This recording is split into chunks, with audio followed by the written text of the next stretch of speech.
All right, let me share the screen now.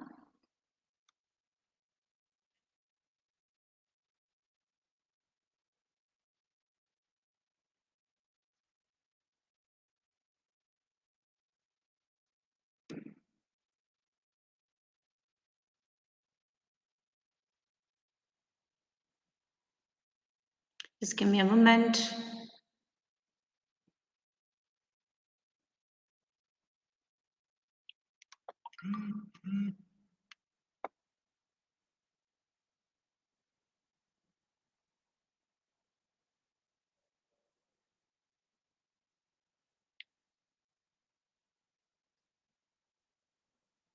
I think it's taking a minute's time.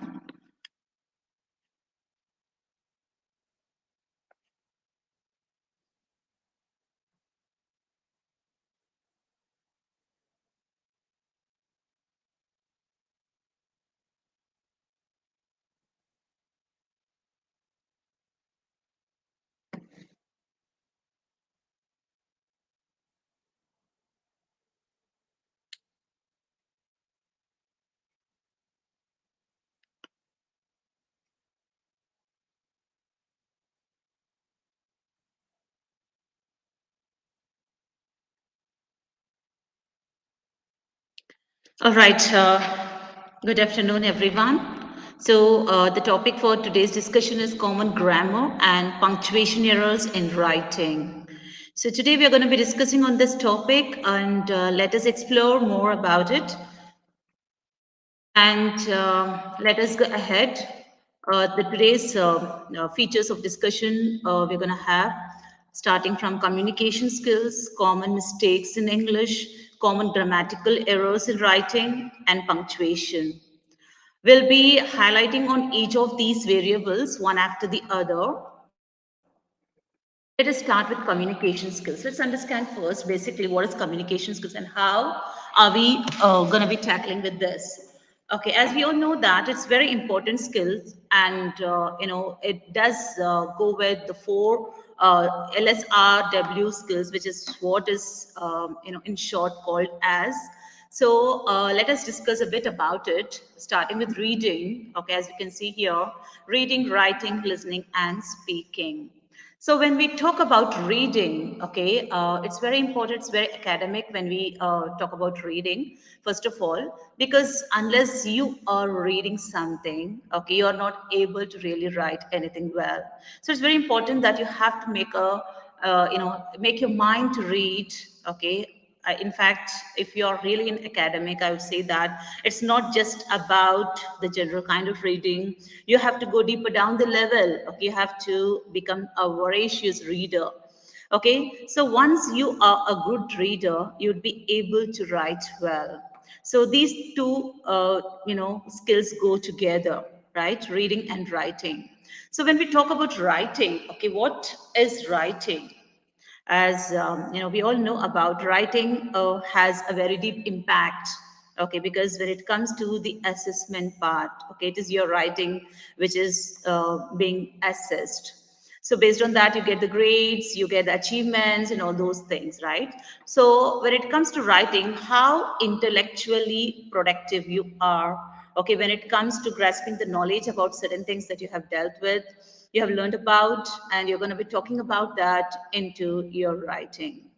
So these two are very important skills. Okay, similarly, we do have the other two skills, that is listening and also the speaking. When we talk about listening, okay, it's very important, and it's very important that we need to understand basically what is listening and how we have to listen to people. Okay, it's something not just listening with your ear, it's something to do beyond that, paying attention to the things, paying attention, having focused, okay, being aware of the things that are happening around you. And it's not just about the words that you're grasping from the other person who talks to you. It's also something that you get to know about certain things through the body language, the message that you get out of the body language, the body gestures and things like that. So it's very important to have a patience to listen, okay, which is an important skill. Mostly, most of the people do not have, much patience to listen to the people. Therein, they lose this kind of, important skill. I mean, which is very important that they need to know about. And let's talk about speaking. Okay, speaking is something that you have to do it from your end. It all is something to do with what you have listened, what you have understood, what you have grasped about the people, about things around you, about situations. Okay, about the topic that you are dealing with at that particular point of time. So it's something that you listen and you're going to be interacting about that. So it is as equally important as reading and writing. The same goes with listening and speaking. So I would say that communication plays a vital role. Okay, it's not just in our general life, in our personal life, of course. It also plays a very crucial role in our professional life, okay, professional development in the corporate world, as we know. And we all know that how we speak, how we make others understand about our feelings, about our thoughts, about our ideas, about the beliefs, okay, the belief set that we have. So it all matters a lot, right? So these things go with the communication skills, how efficiently we would be managing with it. So let's go ahead with, as I, started to discuss about one after the other variables that I shared with you earlier. So now we are going to be talking about the punctuations. We are going to understand how punctuations play a vital role in your sentence construction. Okay, when you're writing something, okay, from your mind, and whatever that you have thought about the people, about the subject, or you're given a topic, okay, and you're gonna write about it. Or it could be some kind of a dialogue, okay, the conversation that you are making with people, or something like that, gonna be writing there. Okay, apart from the conversations, when we talk about the paragraphs, right, when we talk about a lengthy essay, okay, when we talk about the different genres of writing, right, it's very important that we need to make sure about the punctuations. It's not just about the language, it's not just about the words, the vocabulary, the diction that you're trying to put in there. Okay, it is something that we have to take care about equally is the punctuation.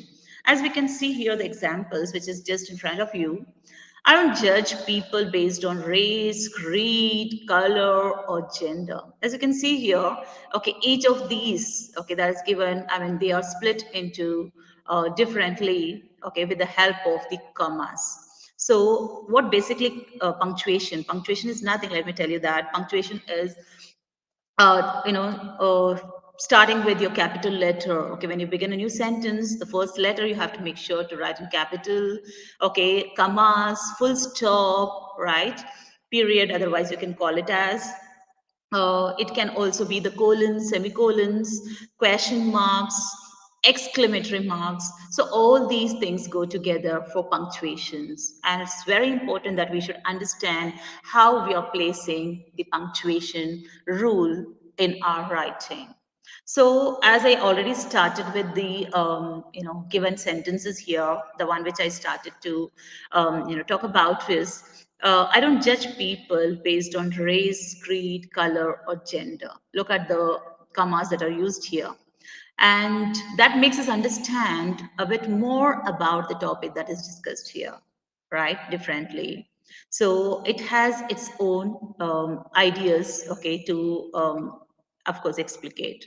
I judge people based on spelling, grammar, punctuation, as we can see different sets, okay? Each of these different sets are put together in a single sentence. It's been wrapped up here and it gives a meaning, a complete meaning. So this is how we have to understand the usage of punctuation.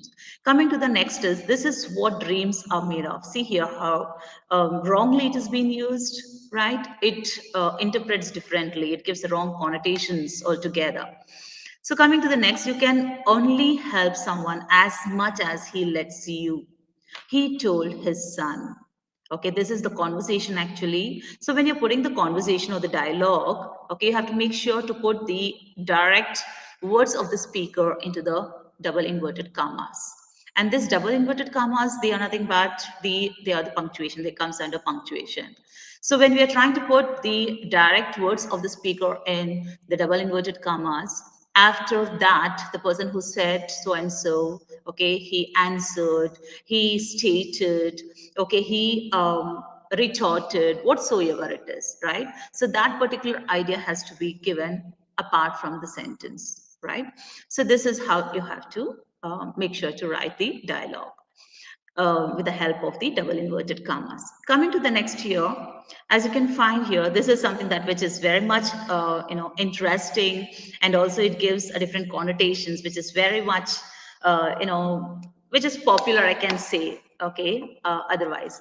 So a woman without a man. Let us understand deeper down the level of this given sentence, given statement. A woman without a man. Look at the usage of the punctuation, that is the comma used here. A woman without a man is nothing, right?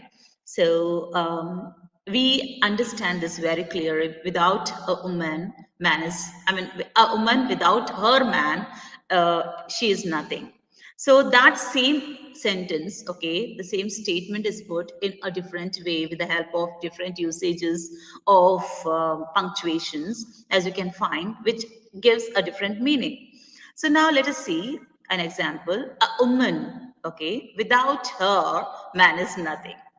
So we can understand that how reversible the ideas, I mean, the meaning is interpreted here. Okay, just with the help of the different usage of the different punctuations. Okay, so this is something that is that was attracting me actually. So I wanted to just bring in here. Coming to the next slide, here we can see there are many grammatical, okay, this is something to do with the grammatical errors. Okay, we discussed about punctuations. Here we go with grammatical errors, because grammar is also something which we have to make sure about in our writing. When you're writing something, okay, it's very important that how you are writing, what is the standard of your writing. So the standard goes with grammar actually. So it's very important to understand the rules of grammar so that we can put it across in our sentence formation, right?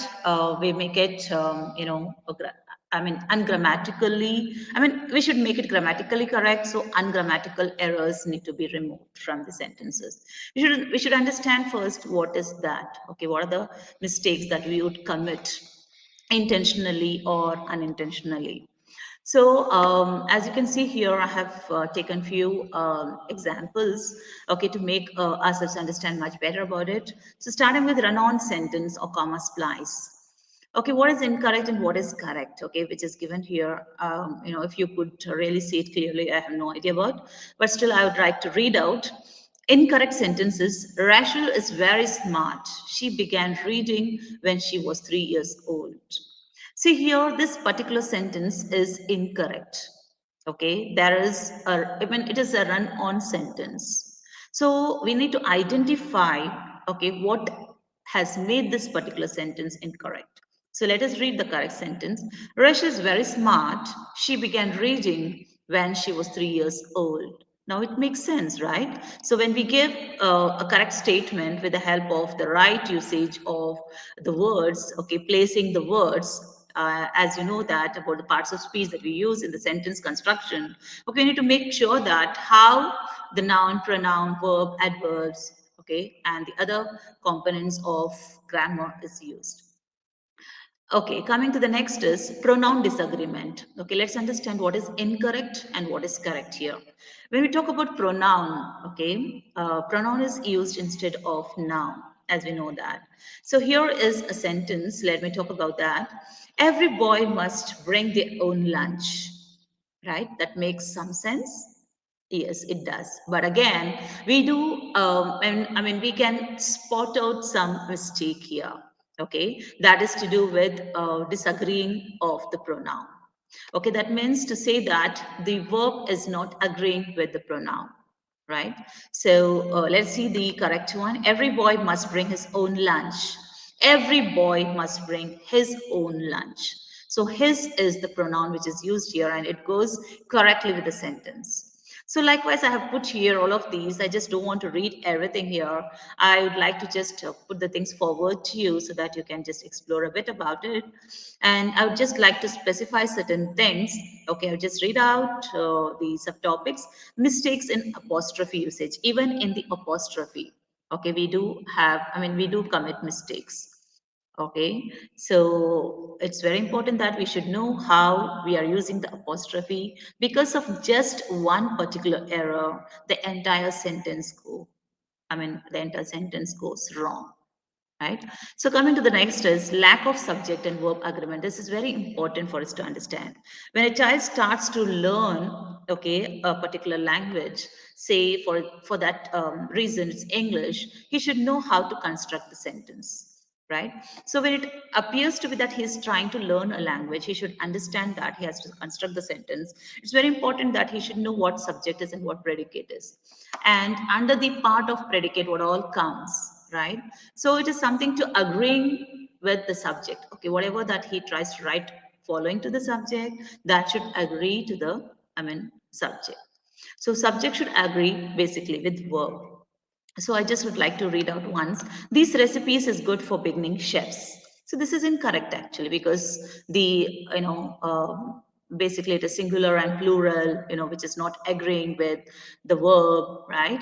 So these recipes, okay, recipes, which is plural, are, okay, usage of verb, right? So this gives a sense here. Misplaced modifiers. 8 years old, my father gave me a pony for Christmas. Okay, what is how it can be corrected? Let us see. When I was 8 years old, my father gave me a pony for Christmas. Usage of the modifiers. I mean that you need to modify it. Okay, you need to. I mean, if you're not using it correctly, it goes wrong. The sense of the sentence goes wrong. Sentence fragments. Sharon stayed home from school the other day because she was sick. Yes. So it is actually incorrect. It sounds correct, but okay, when we understand from the basic understanding of the grammatical usage, we do find that there is an error here. Let us see the correct sentence. Sharon stayed home from school the other day because she was sick, right? So we have to make sure that how we are going to fragment the sentence. Okay, sensibly, we have to use that. Okay, we have to make sense in each of the sentence that makes a complete sentence, right? So we have to fragment the sentence also in that same manner. Coming to the next, missing comma in a compound sentence. Okay, when the comma is missed, it goes completely a single sentence, right? So that's again something wrong. No clear antecedent. Okay, the dad found the boy and he was happy. Okay, to whom he is referred, that's not clear here. So it's very important to understand that you need to add certain things there, okay, that makes a sentence complete, as we have added here when. So let me read out. The dad was happy when he found. Okay, that makes some sense, right? So the dad was happy when he found the boy. Ending a sentence in a preposition. Okay, how the sentence can be incorrect with the help of the preposition. We know what prepositions are, right? To, of, from, by. So these are the prepositions. There are n number of prepositions we do find. So let's see the incorrect sentence. What reason did he come here for? Okay, this is a question actually. But here, okay, at the end of the sentence, the wrong usage of preposition is used. Okay, the wrong usage of preposition is given. So let's see how the sentence can be corrected.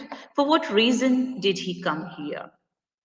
Yes, so we have to just modify a bit here to there to here. It all is possible only when we are a voracious reader, when we keep reading one after the other material, when we get to know about the things, how to use, okay, the grammar components and the usage of different parts of the sentences, right? So only then we would be able to make sure that it can be made correctly. We can identify the mistakes and we can correct it. So now let us talk about the pronoun errors. We use pronouns to avoid repetition. Okay, we know what is pronoun. So in order to avoid the repetition, we use it. So let's review pronoun use and then study some principles that will help us avoid common pronoun errors. The first basic principle is choose a pronoun. Okay, pronoun is something that is used instead of noun based on the audience you are addressing and the formality of the situation. Yes, obviously. Whenever you talk about anything, it's very important that you need to see to whom you're talking and what is the situation you're based with.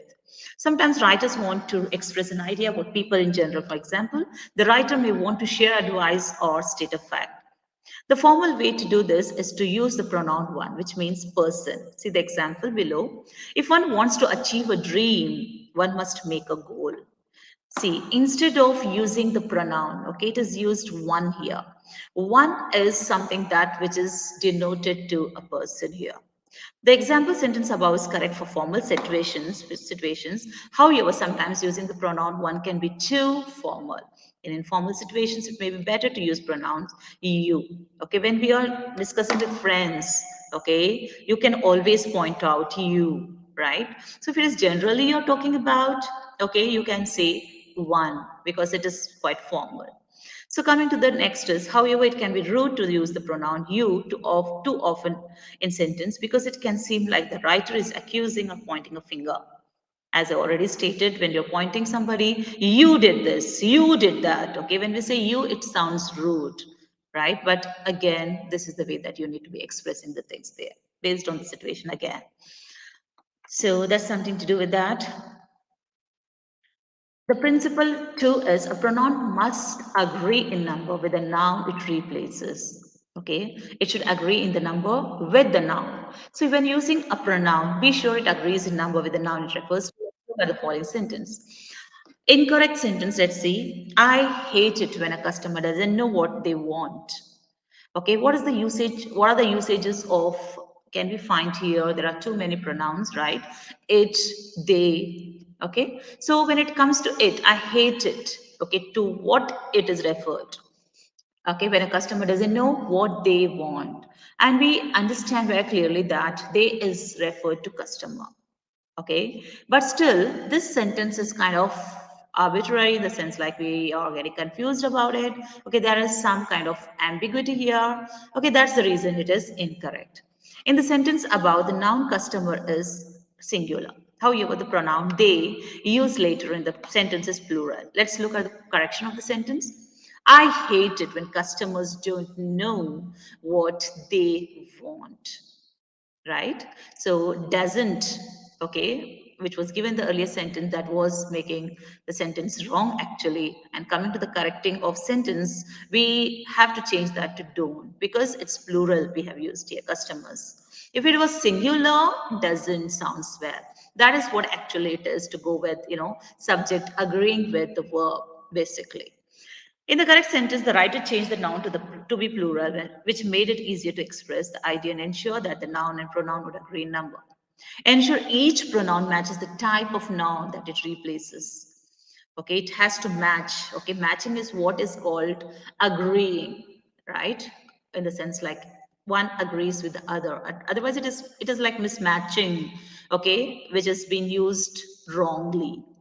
Be sure the pronoun you use correctly matches the noun it replaces. Use the pronoun who when referring to people, that when referring to things, when referring to time and where, when referring to places. See the following examples. Now let's see the incorrect given sentence here. I know a woman that can type 80 words per minute. See here, that is the pronoun, okay, which is used, and that is pointing to, I mean, to the specific idea given there about a woman. I know a woman, okay, it is continuing, right? So that is actually used wrongly, which is not right to use. Coming to the correcting of sentence, let's see. I know a woman, okay, who, and this who is actually pointing to this woman. I know a woman who can type 80 words per minute. So this is correct. In the incorrect sentence, the writer used the pronoun that to replace the noun woman. Since woman is a person, right? The correct pronoun in the sentence is who. If it is any particular thing that you're talking about, that is the correct usage. Since it is about a man or a woman, okay, he or she is what you have to use. Otherwise, if it's something that you're pointing about, you're trying to say a bit about it, or you're continuing the sentence, you're continuing some sense there. The sentence, you is what you can point out with. Who is what you can mention there. So coming to the subject verb agreement, this is what we were discussing all the while, right? Subject verb. Okay, let's just quickly go through once. A singular subject, bill, she, car, takes a singular verb, is, goes, shines. So what exactly happens here is when you're talking about a singular person, I mean singular thing. Okay, say for instance, okay, it could be the door. Okay, close the door. The door, right? So the door is actually the singular piece it is. So when we talk about this as the door, so the next verb should be, the usage should, the verb should agree with the plural in such a manner that, I mean, it should be something to do with sir sound. Okay, basically, let me tell. So as we can find here, is, goes, shines. Okay, she goes to close the door, right? It could be that sense. Bill, okay, goes out to fetch water, right? Okay, the it can be anything for that matter. So when you are considering singular, you have to go with sir sound, right? If it is plural, you have to go with are. As you can find here, the list of items, okay, if it is item because it is plural, are. If it is item, the list of item, okay, actually the list of item is the correct sentence. We cannot go with are because it is the list that we are talking about. Okay, even though items is mentioned there, it is implied, it connotes the meaning directly to the list. If you know that list is the subject, then you will choose is for the verb. Exceptions to the basic rule. The first person pronoun I takes a plural verb. I go, I drive. The basic form of the verb is used after certain main verbs such as watch, see, hear, feel, help, let, and make. So these are the verbs, the basic verbs. He watched Ronaldo score the winning goal. Okay, we can make it past tense. As we know that, we can play with the verbs. Okay, we have to use the different, I mean, we show the time through the verbs, right? That is what the tense it is we used. Okay, making it past tense, present tense, future tense. So that again is something that we need to know about how to use them as per the required ideas. Okay, a subject will come before a phrase beginning with of. This is a key rule for understanding subjects. The word of is the culprit in many, perhaps most, subject verb mistakes. Okay, so this is something that one should understand about. Coming to the next is history writers, speakers, readers, listeners. Okay, as we can see, all these are plurals. Might miss the all too common mistake in the following sentence. Anybody can miss. I mean, anybody can make the mistake. The incorrect sentence here is a bouquet of yellow roses lend color and fragrance to the room. Okay, what's the correct? I mean, it is incorrect actually, as we know.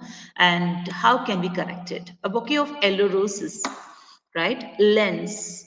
So lens actually, because lend is the verb, okay, since bouquet is singular, the next verb should be, I mean, we need to be using it in the present tense. Okay, we have to make it lens, okay, brings, writes, okay, sure, it should go with sir sound, and we are adding that to it. Bouquet lends, not roses lend, two singular subjects connected by or either or neither nor require a singular verb. Examples: my aunt or my uncle is arriving. Either it is aunt or uncle, right? So or is actually trying to divide. So that is the reason it's used is arriving by train today. Neither John nor Carmen is available. Okay, neither he or nor, I mean, nor the other person is available. Since it is singular pieces, single entity, we need to be considering the verb that is. So that only should go with one another. Okay, that is what makes some sense there. Agreeing verb to noun. Either Kiana or Cassie is helping today with stage directions. Okay, this is again the same thing. Let us talk about the preposition errors. Prepositions are the words used to link things like people, objects, time, locations within a single sentence. These are little words like at, for, in, on, and to, which despite their size can be very tricky to use. Yes, it's very tricky. Tips to avoid errors in prepositions. Here are some tips on how to avoid common preposition errors. Pay attention to the meaning of the sentence. Actually, you have to understand that what you're talking about. It should sound, it should be sensible when you're using that idea in your writing. It again should, I mean, because each and every word that you write there in a sentence has a meaning. So we need to make sure about the usage of prepositions that may not go wrong. Okay, we have to be very careful about using the preposition. Pay attention to the meaning of the sentence you want to say. This will help you choose the correct preposition. If you're unsure which preposition to use, try looking up the definition in dictionary. Yes, of course, always you can help yourself out with the help of dictionary, looking out for the meaning, looking out for the correct usage of a word. Okay, when it comes to preposition, again, you can take help from the dictionary. Remember that not all sentences need a preposition. If you're unsure whether or not to use one, try rephrasing the sentence without the preposition. Sometimes it happens that you would get confused how to use it. You may really have, I mean, you may not be really having the clarity about it. So, in such cases, what you can do is you can avoid it. Okay, you can try rephrasing without a preposition also, because without a preposition, also the sentence is possible, right? Not necessary that you have to use it unless otherwise it has been told that you need to use preposition. Practice makes perfect. The more you use preposition, the easier it will be to choose the correct one. So this is something that we have to understand. This is the basic rule. The more you use the even the more you use the things, okay, the more you get familiar about it. So the more you read, the more you write, the more you keep listening, the more you have the tendency of speaking or kind of, spotting errors. Okay, I mean, in the sense like you would make the differences between the right and the wrong. This is something that you understand from your end because you have practiced a lot on that. So whatever it is, okay, whatever it is the learning thing or it is something out there in your life. Okay, the more you get familiar with the things, okay, the more easier things would become with you. So that goes with learning part also that closely. So let's talk about the next. Time, days, month, and years. Okay, this is again to do with your prepositions at, on, in, okay, which indicates the time, the day, the month, right? When talking about time, the prepositions at, on, and in can be used. At is used when referring to a specific time. Okay, we know that, how we are using that. I have an appointment at 3 o'clock, okay, with so and so doctor at 3 o'clock. So at, the store closes at. On is used when referring to days and dates. For example, I was born on August 29. So we have to understand that why each of these prepositions have a different meaning and how they can be used. So this again is something to do with becoming more familiar with the language, having to do with a lot of reading, and writing in order to make yourself understand. You become the expert in the field and you know what is right and what is not, and you can distinguish between this and that. In is used when referring to months, years, centuries, and long periods. For example, I will graduate in May. Okay, look at this. Why in is used? On is something that denotes with, right?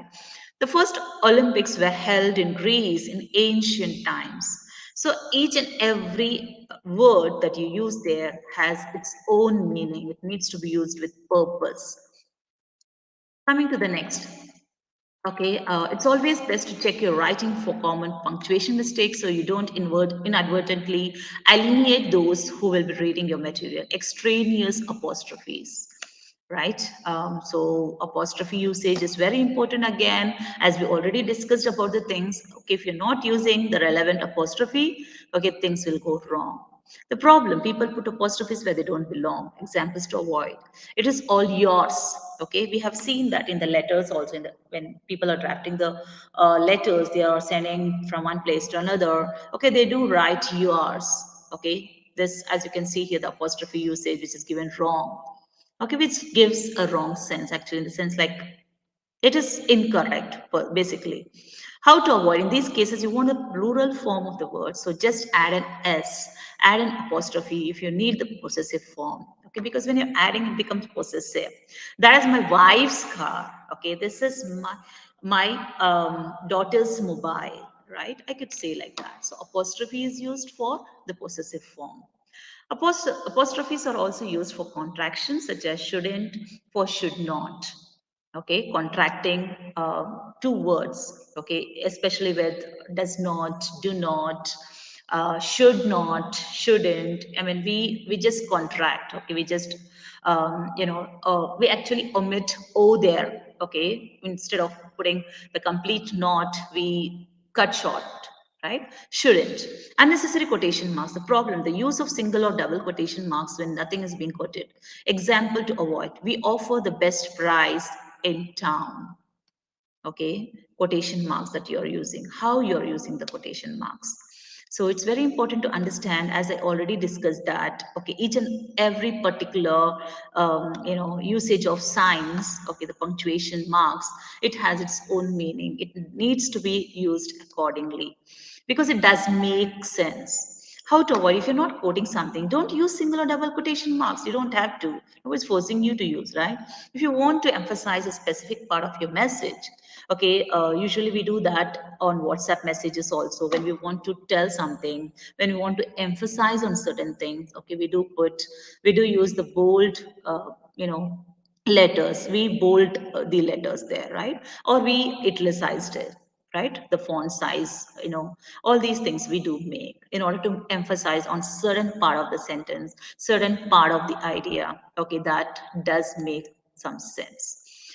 The problem, without comma, sentences can become run on blocks of text without any breaks. Example to avoid, I went to the store, but they were closed, so I went home. Look at this. Okay, without comma, how the sentence can be. It appears to be nonsense, actually. Okay, there is no sense in a sentence, it's completely jumbled up. And you don't get to understand it clearly. So it's very important to use the proper comma, okay, the relevant comma, in the sense that make it relevant.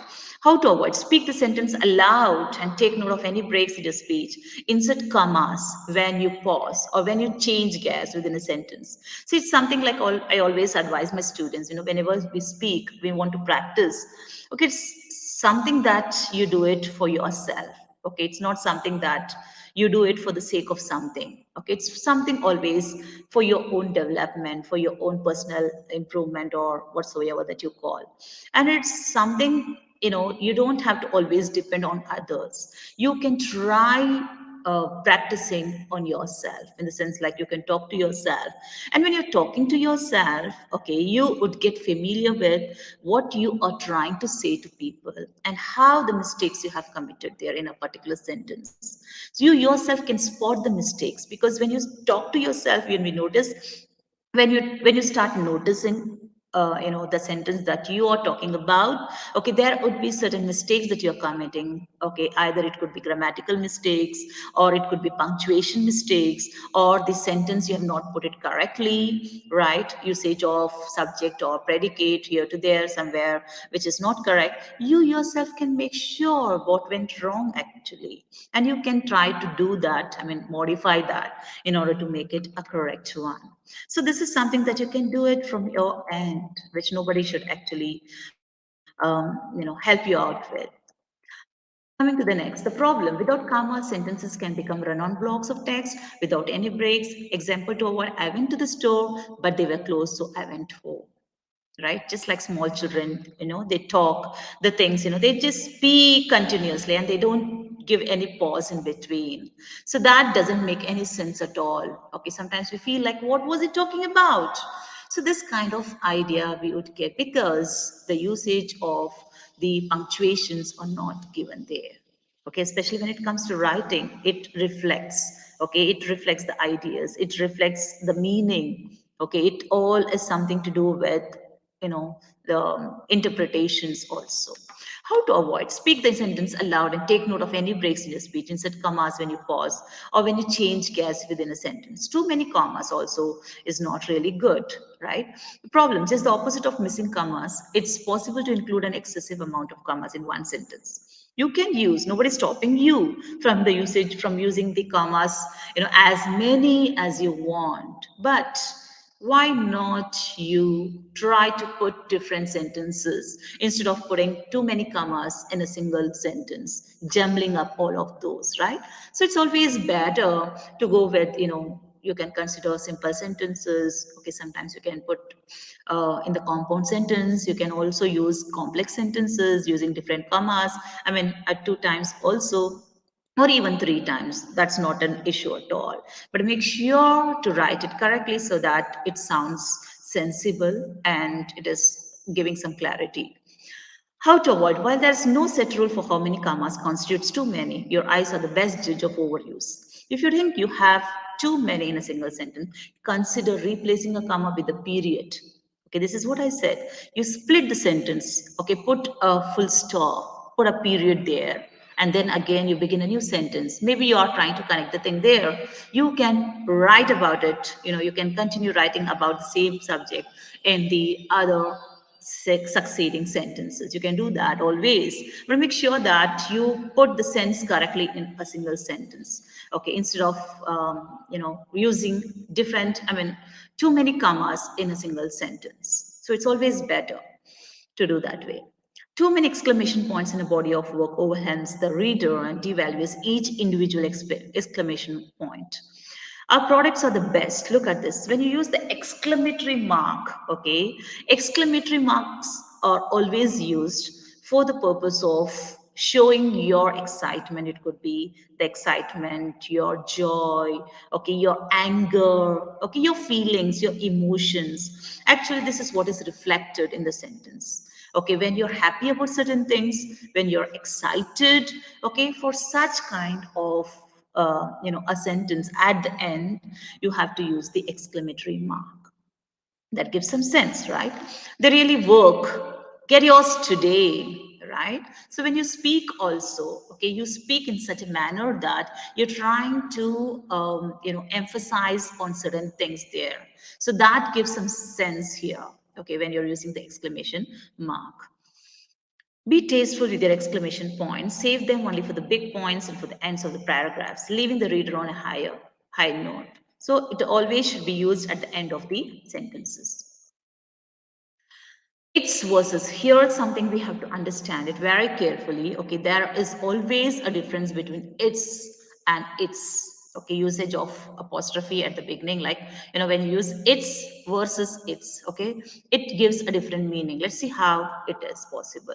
It's all too easy to misuse this word because its rules are different. See what we did there. Example to avoid. I don't know who it's going to hurt more, you or me. Look into its eyes. Okay, its eyes. So there is a meaning which is given here. It is interpreted differently. Its eyes. Okay, it is referred to something there. So let us see how to avoid it. Remember that it's is short for it is. Okay, it is actually the contraction as we already discussed about does not, right? We made the contraction. We made the contraction of that. We made doesn't. Okay, don't, right? Do not. So just the same way, it is actually, or it has actually, okay, that can be contracted in its. Okay, that makes some sense, right? Where the apostrophe designates a contraction and isn't possessive, although it can be confusing, the word it's, as in the dog lost its bone. So it talks about the dog, right? And dog's bone, it is its bone. Okay, so this is giving a clarity here how it is used. It's how it's is used here. So it is always better to make sure about the entire sentence, how it's used. And as per the interpretation, you get to know the idea about it, the usage of it's and its. Okay, that, I mean, the difference between it's and its, the difference in meaning also, it displays there. It doesn't contain an apostrophe. A simple test is to see if you can substitute the word with it is or it has. If so, then its is correct. If not, then its is probably correct. Hyphen versus dash. Okay, this again is something very important. Let's understand this. And all horizontal lines in text are not created equal. Good example using a hyphen. Our products are built with high grade steel. See, this is the compound word, high grade. Okay, two words are cojoined here. Therefore, it becomes a compound. And we are using this with hyphen, right? So it is something that we have to use as per its rule. Good example using a dash. Let's see. I prefer chocolate milk. Here, this is the dash. This is not the hyphen. Okay, let's understand that why do we use this? It's tastier than plain milk. Okay, it talks about I mean, I prefer chocolate milk. It's tastier than plain milk. But I really like strawberry milk. So it is going on, continuing with one after the other idea. It is connecting to the notion, but it gives a different idea in one after the other sentences that are constructed here. And the dash is what is used here. Although the pink color bothers me, okay, maybe there is something that need to be added there. Yes, it could also be that, right? So it has its own significant meaning. Use a hyphen to combine two words to create a single idea. It's most frequently used to combine two words into an adjective. Use a dash, a longer line with spaces before and after to indicate that you're moving on to a separate idea or train of thought. Okay, maybe you're trying to connect different things there, or you're trying to split also different things there. So it could be that or this reason for using your dash. Um, a horizontal line there. Semicolons versus colons. Semicolons are often misused, particularly where a colon should be used. I brought three things. Look at this. Semicolon is used here, a toothbrush, a blanket, and a pillow, right? So let's see the good example. I'm glad to be going on vacation. I need the rest from work. Look at the meaning that is given, that is implied after the colon there. I mean, after the semicolon there, right? So that I need the rest from work. I'm glad to be going on vacation. And it talks about the vacation, right? So why do you need vacation? What's the reason? Because you want some rest. So the idea is connected. The next given idea is actually trying to talk about the previous idea. It is connecting to the idea. So this is what the meaning implies here from one to another. Okay, that goes throughout the sentence from the beginning till the end of that sentence. How to avoid? Use a colon if you want to set a list of items. Okay, if there is a list of items that you want to add one after the other, you need to use colon. Okay, so always, I mean, this is the right way of using colon. When you use colon and you're adding the list of things there, it's a correct sentence. In the case of semicolon, consider period instead to break the thought into two separate sentences. Quotation mark placement. Sentence ending punctuation marks often go outside of punctuation marks rather than inside. What is where they belong? Let's see the example to avoid. I had a great day at work today. Look at this. Okay, this particular statement is actually said by somebody, which is why it is given in double inverted commas. And after that, there is an exclamatory mark, right? So a good example is what time is it? Okay, what about this? This gives a question mark. It could be the question, right? How to avoid such thing, how to differentiate. The punctuation is part of the text you're quoting. So the punctuation goes inside the quotation. Okay, so what exactly you should do is inside the particular quotation, you need to add the punctuation, not outside of that. Okay, note that in American English, okay, we have the difference between American and British English. Let's understand that much closer. Okay, why? What is the difference between in the usage of quotation marks, right? So the punctuation goes inside in American English, okay, inside the quotation, while the British punctuate outside of the quotation marks. Okay, just the example which is given there, right? I had a great day at work today. So outside the punctuation marks, I mean, double inverted commas, the quotation mark is given. So that's how it is. I mean, that's how British language, British English has to be written in. So that's the difference here. Okay, that's all about today's discussion.